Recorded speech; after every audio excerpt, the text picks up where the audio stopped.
Hello, Assalamualaikum. Saya Mujib Tahidin Mola Muhammad Yunus. Hari ini saya akan menerangkan topik 4.1, iaitu mengenai ethical and social issue relate to system. Mula kita kena fahami apa itu ethics. Ethics adalah prinsip individu ataupun tingkah laku individu sama ada betul atau salah. Ia bertindak sebagai ejen moral bebas digunakan untuk membuat pilihan untuk membimbing tingkah laku mereka. Sistem maklumat menimbulkan persoalan etika baru bagi individu dan masyarakat kerana mereka mencipta peluang untuk perubahan sosial yang sengit. Isu etika, sosial dan politik berkait rapat pengenalan teknologi baru mengenai keseharian dalam keseimbangan semasa. Mewujudkan masalah etika, sosial dan politik yang baru yang mesti ditangani pada tahap individu, sosial dan politik. Kedua-dua institusi sosial dan politik memerlukan waktu sebelum mengembangkan tingkah laku, peraturan dan undang-undang baru. Ini adalah rajah hubungan antara masalah etika, sosial dan politik dalam masyarakat maklumat. Terdapat 5 dimensi moral yang utama yang mengaitkan masalah etika dalam rajah ini. Saya bacakan.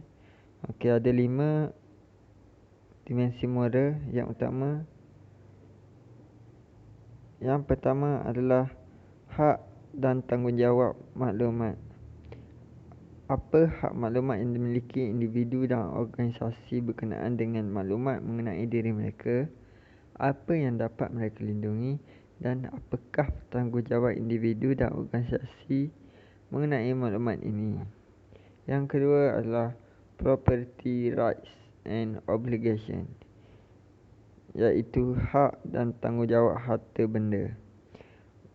Bagaimana hak harta intelektual tradisional akan dilindungi dalam masyarakat digital pada pengesanan dan penguasaan hak milik sukar dan mengabaikan hak harta tersebut begitu mudah. Yang ketiga adalah accountability dan kawalan. Siapa yang boleh dan akan dipertanggungjawab dan bertanggungjawab atas kerosakan yang dilakukan terhadap maklumat dan hak milik individu dan kolektif. Yang keempat adalah sistem kualiti. Apa standard data dan kualiti sistem yang harus kita tuntut untuk melindungi hak individu dan keselamatan mereka. Yang last kali, quality of life, kualiti hidup. Nilai-nilai apa yang harus dipelihara dalam masyarakat berasaskan maklumat dan pengetahuan. Institusi mana yang harus kita lindungi daripada pelanggaran.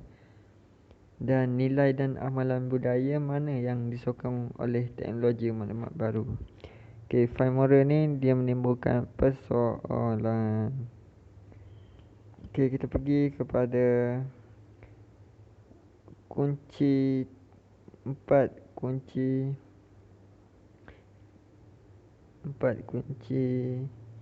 teknologi stranded rise ethical issue.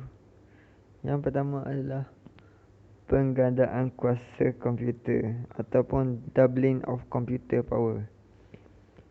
Lebih banyak organisasi bergantung pada sistem komputer untuk operasi kritikal. Yang kedua adalah kos penyimpanan data menurun dengan cepat.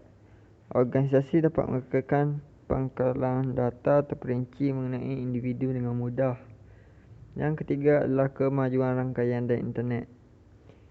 Menyalin data dari lokasi ke lokasi lain dan mengakses data peribadi dari lokasi jauh lebih mudah. Yang keempat adalah kemajuan dalam teknik analisis data. Yang pecah kepada dua, iaitu syarikat dapat menganalisis kuantiti data yang banyak dikumpulkan pada individu untuk profil ataupun mengumpulkan data dari pelbagai sumber untuk membuat dokumen maklumat terperinci mengenai individu. Yang kedua adalah kesedaran hubungan yang tidak jelas, iaitu NORA. Menggabungkan data dari pelbagai sumber untuk mencari hubungan tersembunyi dan tidak jelas yang dapat membantu mengenal pasti penjenayah atau pengganas. Okey, setakat itu saja. Sekian, terima kasih.